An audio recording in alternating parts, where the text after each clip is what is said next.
పరిశుద్ధాత్మను పొందుకున్నారా?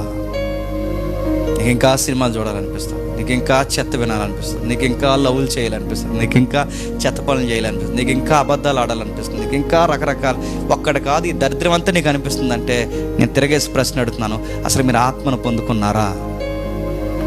ఆత్మను పొందుకుంటే హృదయం నెరవేర్చే కార్యాలకి మనం ఇష్టపడం. ఆత్మను గనక మనం పొందుకున్న వారం అయితే హృదయానుసారమైన దేవుని చిత్తానుసారమైన కార్యాలు, నా తండ్రికి ఇంత విరుద్ధంగా ఈ అబద్ధం నేను ఎలా ఆడగలను, తండ్రికి విరుద్ధంగా ఈ పనులు నేను ఎలా చేయగలను, ఆత్మదేవుడిని నేను ఎలా దుఃఖింప చేయగలను. పరిశుద్ధాత్మ మనలో ఉండి ఏడిస్తేనట, గుర్తుపెట్టుకోండి, మనలో ఉండి ఏడిస్తే వాదించి వాదించి ఎందుకు ఈ కుర్రోడు ఎలా చేస్తున్నాడు, ఎందుకు ఈ అమ్మాయి ఎలా చేస్తుంది, ఎందుకు ఇలాంటి పనులు చేస్తున్నారని ఆయన బాధపడినప్పుడు బైబిల్లో ఇలా ఉంది, ఆత్మ ఆరిపోద్దట. ఆత్మ ఆరిపోవడం అంటే ఏంటి తెలుసా?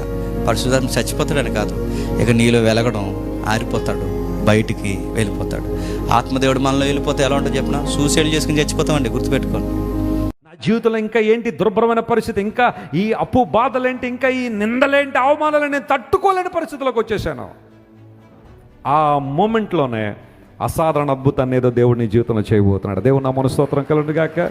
If you are in that situation today, ఇక నా వల్ల కావట్లేదండి వెస్లీ గారు, నా వల్ల అవ్వట్లేదండి, నా వల్ల ఏది కావట్లేదని నువ్వు చేతులు ఎత్తేస్తావు చూసావా, కరెక్ట్గా అదే సమయంలో దేవుడు నీ చేతులు పట్టుకుంటాడు. ఆయన నువ్వు ఏదైతే పోగొట్టేసుకున్నావు ఇంతకాలం, దేవుడు ఒక్క రాత్రిలో నీకు ఇవ్వగలడు. Praise the lord.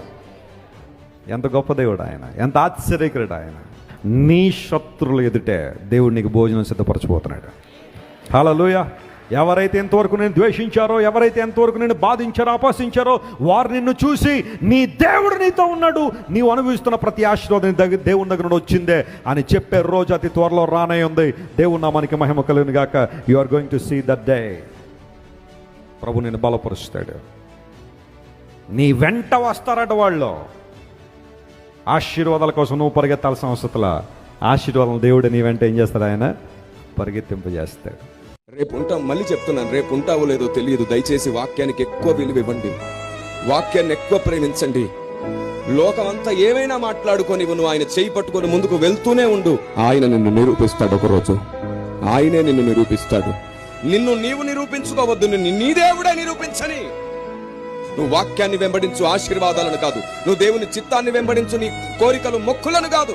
అవి నెరవేరినా నెరవేరకపోయినా నీవు మాత్రం ఆయన చేయి పట్టుకొని నడవడం నేర్చుకో. దేవునికి స్తోత్రం కలుగును గాక. ఆమె నీ ఆలోచన మార్చు త్వరగా, నీ ఉద్దేశాలు మార్చు త్వరగా. ఆయన రాబోతున్నాడు, అత్యంత త్వరలో ఆయన ఈ భూమి మీదకి రాబోతున్నాడు. ఆయన రావడానికి ముందు ఈ భూమి మీద నెరవేరవలసిన అన్నిటిని నెరవేర్చడానికి దేవుడు మనల్ని వాడుకోబోతున్నాడు. దేవునికి స్తోత్రం కలుగును గాక.